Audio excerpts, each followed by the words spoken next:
Magandang araw uli sa inyong lahat mga kamatyas. Dito naman tayo sa mabigatang mamawan na laban, World number 1 Magnus Carlsen versus Super Grandmaster Vladimir Fedosiv ng Slovenia na kung matatandaan nyo po ay nadali ni GM Ino natin tong si Fedosiv eh. Pero alam nyo ba na ang history match nito ni Magnus and Fedosiv, ilang beses na palang nanalo si Fedosiv dito kay Magnus? Sa iba't ibang mga rapid tournaments at narinig ko po yan sa live commentary kagabi. Pero baka naman iba na ngayon, no? Baka naman talagang fight na fight si Magnus para sa kapakanan ng kanyang team. Pag-aralan natin mga kamatyas. Ang ginawa ni Magnus nag D4, D5 si Fedosiv, Knight F3, nag C5. Matapang ah. Nang ilang kagad sa sentro, gambit kagad oh, at nag C4, sinabayan lang ni Magnus. Kasi po, itong libreng po na yan, gambit yan. Pag kinapture yan, madali lang bawiin. Mag-E6 hanggang sa mabawi yan. Pag nabawi na yan, plus magkakaroon ng mainam na control ang block sa sentro and developments. Kaya, hindi pinapansin ang gambit na yan. Nag-C4, nag-counter gambit dito si Magnus, at kumapture sa D4, C takes D5, Knight F6, Knight takes D4 and Knight takes D5. So yan po ang tinatawag na Krauss variation counter gambit. Bibihira ng gamitin ito sa top game. E4, Knight F6, Bishop B5 check. Kanya-kanya na ito. Kakaiba talaga. Bishop D7 at Knight C3. Nag-E5, inatake ang knight, kumapture muna, and nag-knight F5. Sumugod na si Magnus, yun nga lang ay medyo nakwintok-win ng maaga. Ibig sabihin, ito ay pa-endgame na.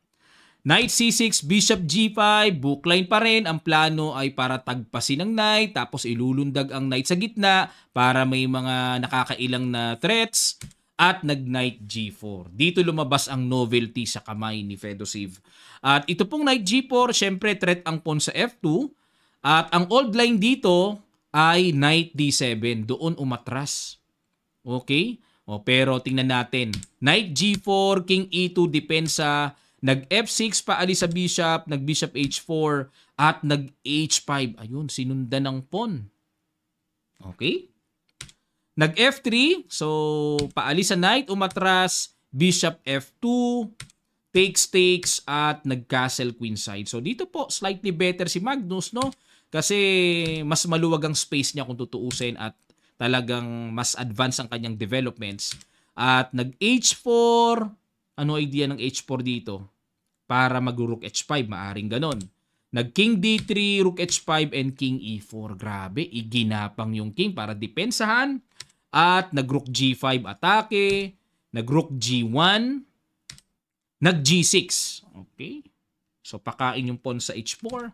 Kinapture, takes, King D5. Grabe yung King ni Magnus, oh. Talagang, use your King as a fighting piece. Sino ba nagsabi nun, mga kamatyas? Isa sa mga endgame theoretician yun, eh. Oh. Bishop C5, Rook H1, and nag-Knight D4 check, King D5. Yun lang mga kamatyas. Bakit bumalik doon? So, syempre may tempo threat. Pero kung computer ang patitirahin, sugod na pala. Pag nag-Rook takes G2, sugod, Bishop takes F6, at pagpalagay ng mag-Knight takes F3, pero may H4 eh. Mapanganib yan mga kamatyas. Mapanganib. Wala pang bababaan ng Tory doon dahil may King na. Diba? Oh, winning si Magnus, pero ang ginawa umatras, yun lang. Nag-B6 dinipensahan at nag-F4 at nag-King D7. So dito po mga kamatyas ang plano ng sacrifice pag kinapture kasi yan ay magbi-B4. Okay? So pipitikin ng atake yung bishop na dumidepensa sa knight. Kaya nag-King D7 muna. G4 ay yan. Yan ang considered blunderacious na ginawa dito ni Magnus mga kamatyas. So sa pagkakataon pong ito, siguro naiilang na siya, no? Nakikita niya yung latag ng mga ka-teammates niya. Kaya parang nauobliga siyang ganyan ang maging nature ng kanyang laro. Apektado po kasi, no? Kasi depende yan sa lineup eh. Pero kung individual game lang to, maaaring maging iba ang timpla ni Magnus. Baka simplihan lang niya ng capture yan. Yun nga lang, nakakakita siya siguro ng pag na-simplify kagad, equal kagad eh. Kaya binalagbag niya ng G4 oh. Nag-F takes G4 naman dito si Fedosib. Hindi niya napansin mga kamatsas ang malaki sanang lamang kagad Knight C2. Yan na pala kagad. Medyo malalim nga lang. Ang gagawin ng puti, kakapture sa F5 tapos mag-rook G4, aatakihin ng bishop. Na dito, pag nag-bishop takes F6, may rook takes F4 at marami pong threats eh. Yan oh, halimbawa kung mag-bishop takes bigla dito, may matchas kagad sa E3. Yan, may ganyan eh. Pag kumapture naman dito, may bishop D6 checking D5, mati sa B4 o kaya mati sa E3. Mamamati kambing pala yon. So, yun ang talagang klarong mabilis at mataas na pagkalamang ng black. Hindi napansin ni Fedosib ang ginawa niya ay F takes G4 at kumapture sa E5, F takes E5 at nag-knight E4. Ayan, nakita ko yung kasi may live video ito mga kamatyas eh. Dito medyo guminhawa ang mukha ni Magnus, parang narilip siya. Okay, at nag-knight F3, tiniret ang bishop, capture, yun lang mga kamatyas. Dapat daw ang tira ay simple, bishop G3 muna. Okay, in exchange kagad eh, capture, bishop G3 and rook D6 check, good move. Ang ganda ng nakita ni Fedosib, sabay tira ng rook dito.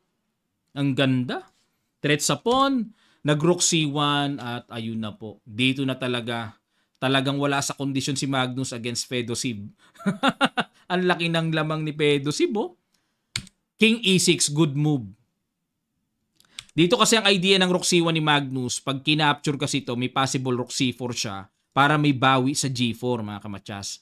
At hanggat maaari, ang game ay gusto niyang makonvert sa rook and pawn ending na very easy to draw.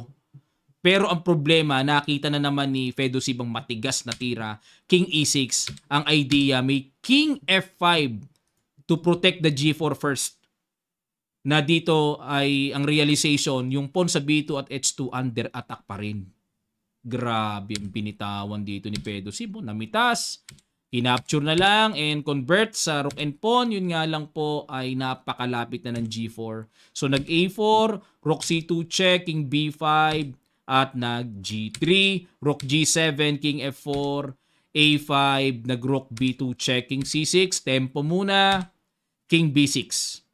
Okay? Yung technique po ng check, kasi pagka dumiretso kagad dito, pupush lang yan, nakadikit pa yung king eh. So, ang technique ng rook B2 check para mapahiwalay muna ang king or kung pupunta sa A6, makapagpabara sa dadaanan ng pawn. So, dahil humiwalay, saka the best na timingan o di nakatipid ng tempo, di ba? Parang rook A2, black pa titira, may +1 tempo. Nag-E4, A6, E3, nag-rook F7 check, check, check. Ang problema, may E2 na mabilis, rook E7, and King F2 check, King E3 check, King D2 check, and King C1 check. At last move, King B1 na parisay ng world number 1 dahil hindi na po talaga kayang pigilin alinman sa mga magpo-promote na yan. At yung pawn sa A7, saktong-sakto naman, nasa likod ng pawn ang tore. Grabe.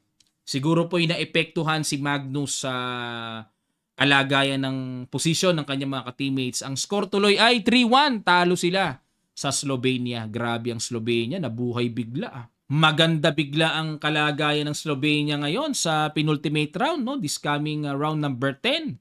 Okay, silipin po uli natin. Update uli tayo sa magiging pairing nila ng round number 10, penultimate round. Ito po, pang ilan ngayon ang Slovenia. Oh, you know, table number 5, oh, kalaban ay Netherlands. Nabuhay bigla yung mga taga-Slovenia. At India versus US na mamaya mga kamatyas, aabangan po natin ang napakainit na bakbakan na yan. At maki-update tayo dito sa Women's Division. Okay, standing after round number 9, pang ilan na ba ang Pilipinas? Ayan, Kazakhstan pala nangunguna, no? India pumapangalawa. Okay, pero ang India nasa top pa rin, napakaganda ng performance. Philippines pang number 49. Okay, at sana makabawi pa ang Philippines. Natalo pala tayo kahapon. So, round number 10, penultimate, ang kalaban ng Philippines ay table number 30, Iceland. Ayan, okay. So, ganun pa man, good luck pa rin. Laban lang, Pinas. At kaya pa yan. Kailangan nating makabawi-bawi para at least man lang ay ma-improve natin ang last standing natin sa last Olympiad na naganap, no? So mag-improve lang ang ating standing, okay na yung quota na tayo mga kamatyas. Maraming salamat po at magkita-kita pa tayo sa mga susunod pang chess updates.